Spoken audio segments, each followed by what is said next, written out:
Om Swastiastu. Assalamualaikum warahmatullahi wabarakatuh. Shalom, nama budaya, salam sejahtera bagi kita semua.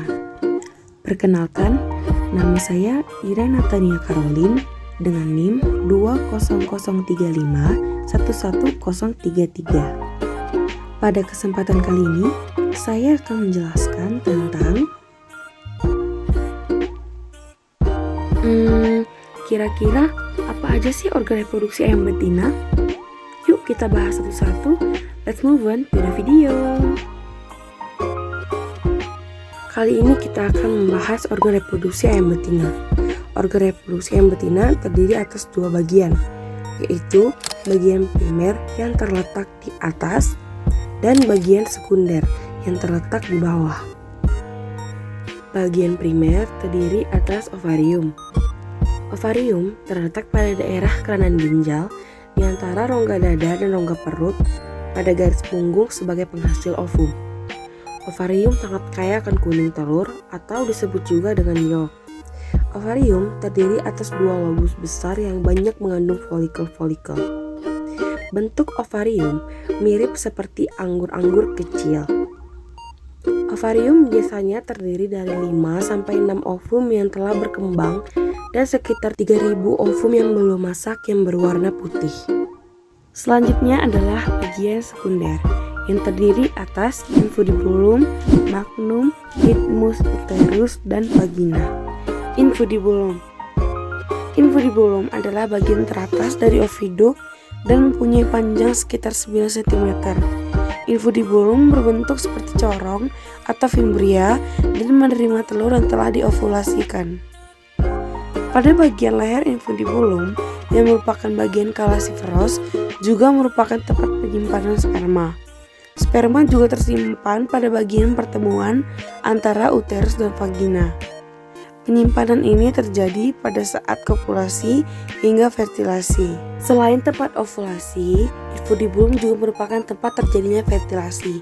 Setelah fertilasi, ovum akan mengalami pemasakan setelah 15 menit di dalam infundibulum. Dan dengan gerak peristaltik, ovum yang terdapat pada yolk akan masuk ke dalam magnum. Magnum merupakan saluran kelanjutan dari oviduk dan merupakan bagian terpanjang dari oviduk. Batas antara infundibulum dengan magnum tidak dapat terlihat dari luar. Magnum mempunyai panjang sekitar 33 cm dan tempat disekresikan albumen telur. Proses perkembangan telur dalam magnum sekitar 3 jam. Albumen padat yang kaya akan mucin disekresikan oleh sel goblet yang terletak pada permukaan mukosa magnum, dan jumlah albumen yang disekresikan sekitar 40-50% total albumen telur. Isthmus. Setelah melewati infundibulum, telur masuk ke dalam isthmus.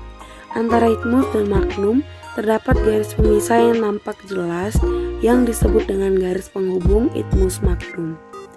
Panjang isthmus sekitar 10 cm dan merupakan tempat terbentuknya membran sel atau selaput kerabang lunak yang banyak tersusun dari serabut protein yang berfungsi melindungi telur dari masuknya mikroorganisme ke dalam telur. Membran sel yang terbentuk terdiri dari membran sel dalam dan membran sel luar.